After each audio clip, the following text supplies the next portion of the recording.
विराट कोहली ने रिटायरमेंट ले लिया जी टेस्ट क्रिकेट से, उसके बारे में 2 शब्द बोल दें। मतलब भाई वो खेला अपनी पूरी जिंदगी बढ़िया तरीके से, स्पिरिट था, उन्होंने देश को रिप्रेजेंट किया। उनकी जीत के साथ में जब देश जीतता है तो पूरी जनता खुश होती है। इस जनता ने, इस देश ने उनको बहुत पैसा दिया, बहुत धन दिया। लेकिन मुझे एक चीज अच्छी नहीं लगी, और इस संदर्भ से इसी समय घटना ही आपका कमेंट आया तो बड़ा अच्छा लगा। विराट कोहली लंदन में जाके बस गए। विराट कोहली ने अपनी छुट्टियां मनाने का विचार लंदन में किया, और आप समझ रहे होंगे उस लंदन ने हमारे साथ में क्या किया।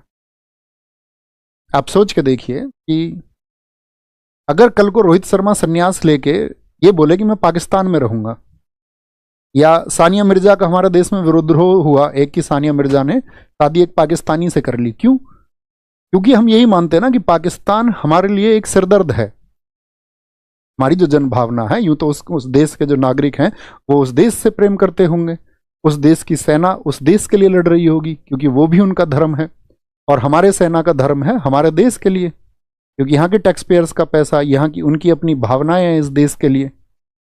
लेकिन कल को मान के चलो रोहित शर्मा अगर जाकर के इस्लामाबाद रहने लग जाए तो आपको खराब क्यों लगेगा? इस कारण की विवेचना आपको खुद करनी होगी, क्यों लगेगा। उतना ही खराब मुझे भी लगा कि वो लंदन चले गए।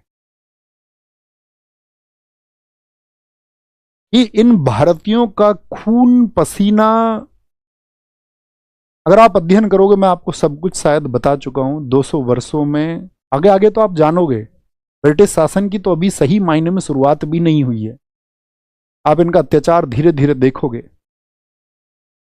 तो ये मेरा एक मत है, बाकी खिलाड़ी तो वो शानदार हैं, सुपरस्टार हैं, इस देश ने बहुत प्रेम दिया है उनको, और उन्होंने भी इस देश को रिप्रेजेंटेशन बहुत अच्छे से किया है। तो ये मेरी मतलब खुद की निजी समझ है, ठीक है। उस पर बहुत सारे लोग आप एग्री हो सकते हैं, बहुत सारे नहीं भी हो सकते हैं, वो कोई मत ही नहीं है, मतलब एग्री होने ना होने का कोई अर्थ नहीं है। बात समझ गए?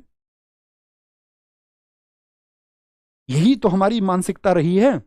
आज अगर आप साथी, आपके बीच में कोई ऐसा व्यक्ति आ जाए जो आपके बीच में फर्राटेदार अंग्रेजी बोलने लग जाए, तो सही मायने में बताना, जैसे कि आप गांव के बच्चे हैं, आप गए कहीं पर और आपके बीच में कोई ऐसी एक लड़की आ गई, या मान के चलिए कोई लड़का आ गया जिसने फर्राटेदार अंग्रेजी बोल दी, जब आप कहीं बाहर गए तो आपका कॉन्फिडेंस कहाँ चला जाता है?